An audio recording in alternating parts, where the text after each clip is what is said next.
Welcome back to Scott Loves RPGs, your go-to channel for deep dives and all things JRPG.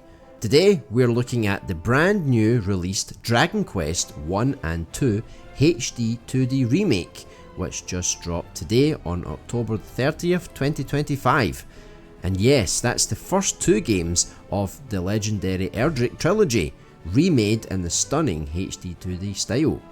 We'll cover what's new, what stayed the same, how it links to the trilogy's previous remake, and how critics and fans are reacting.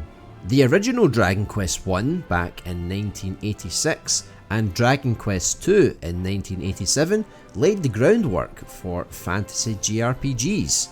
A solo hero in 1 and then a party of princes/princesses in 2. They're historic, but by modern standards somewhat bare bones in story, mechanics and quality of life. Now Square Enix has chosen to revisit these classics, bringing them into the HD-2D style, that pixel art meets modern lighting, 3D hybrid look, the same visual lineage as the prior remake of Dragon Quest 3 HD-2D Remake. The remake isn't just visual, it's about reimagining what these early games could be like in a modern JRPG context.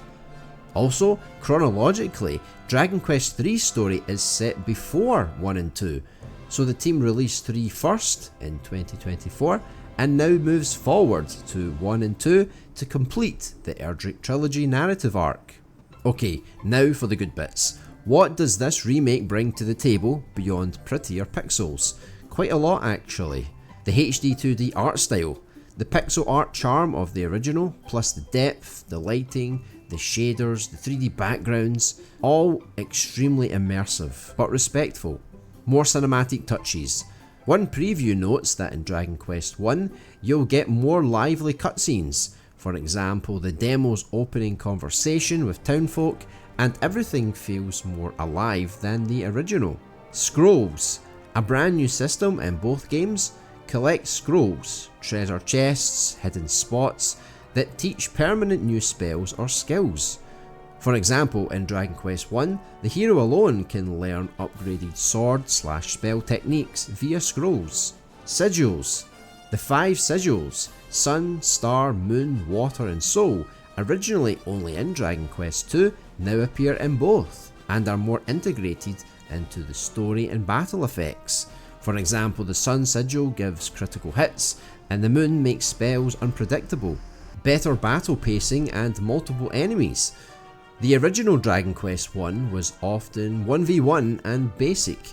In the remake you'll face multiple foes, especially in 1, making encounter design more strategic. Suggested actions in Dragon Quest 2. For newcomers you can enable a mode where the game suggests spells or skills that exploit enemy weaknesses. That's a nice accessibility upgrade. Quality of life and story expansions. Expect autosave, better mapping, possibly difficulty options, expanded story threads, new dungeons and side quests. For example, one preview says the remake adds new story content to tie 1 and 2 together and link to the remake of 3. There will be new dungeons, new characters, new areas. For example, there's mention of an ocean floor map in Dragon Quest 2's remake. Mini medals, the mini medal system which first appeared in later Dragon Quest entries, is now added to both 1 and 2 in the remake. Tie-ins to save data. If you have save data from the Dragon Quest 3 HD-2D remake, you'll get in-game bonus items in 1 and 2. Story-wise, the remake isn't afraid to deepen the original, rather minimal stories. One review analysed it as some of the best remakes ever, with added missions and new playable characters. As noted, the narrative builds. Dragon Quest 3's remake set the prequel foundation, and 1 and 2 remakes are the continuation. One preview remarked that for 1 and 2, the developers took pains to make them feel like sequels to the 3 remake, stylistic, mechanically and narratively. The core mythos.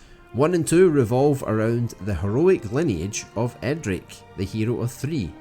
So this remake package finally allows a modern audience to experience the full arc with unified visuals and systems. So what stays faithful? the classic turn-based command battle system. No major shift to action or real-time.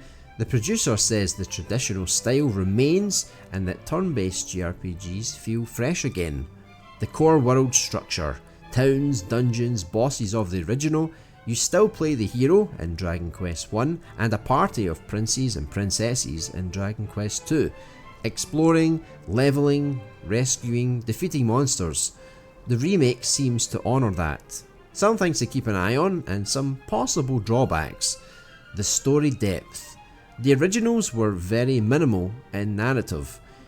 Kill evil, rescue princess, save the world. Some players may still find the core plot thin, though the remake deepens it. Platform quirks. One news item flagged that on Nintendo Switch and Nintendo Switch 2 versions, the upgrade and cross-save support is lacking. The Switch version on Switch 2 will run at Switch performance, so platform choice matters. Balance vs nostalgia. While the remake adds mechanics like scrolls and multiple enemies, some purists might feel the game gets further from the original feel, though early previews suggest the balance is quite good. Even before full reviews, since release is imminent, there's plenty of buzz and hands-on commentary. Preview sources say the remake isn't just a graphical update, they're a complete reimagining of Dragon Quest I and II. The article said the remake makes me feel like I'm sipping on warm cocoa, emphasising how the transformations are gentle, charming and respectful rather than radical. According to news coverage, it's being called two of the best remakes in history, by some outlets citing the expanded narrative, technical polish and depth of additions. People appeared excited that the early games are finally getting the treatment they deserve. With the prior Dragon Quest III HD-2D remake having earned strong praise, PC Gamer called it a perfect remake with a score of 91. Expectations for 1 and 2's remake are very high. If you're a fan of classic JRPGs, love turn-based combat, or simply want to experience a foundational RPG trilogy with modern polish, this is absolutely worth your time. For newcomers, this remake is arguably the best place to jump into the Erdrick saga, alongside the Dragon Quest III remake. For veterans, it's a nostalgic trip with meaningful upgrades, not just a lazy remaster. So there you have it. Dragon Quest I and II HD-2D remake is shaping up to be a modern classic of remakes, a marriage of retro heart and modern craftsmanship. Whether you're brandishing your sword for the first time or dusting off an old save file, this is one quest I highly recommend you embark on. If you liked today's breakdown, hit that like button. If you're new to the channel, subscribe, ring that notification bell to stay up to date on all the latest videos, and share with your friends. Thanks for watching today's video, and I'll see you in the next one.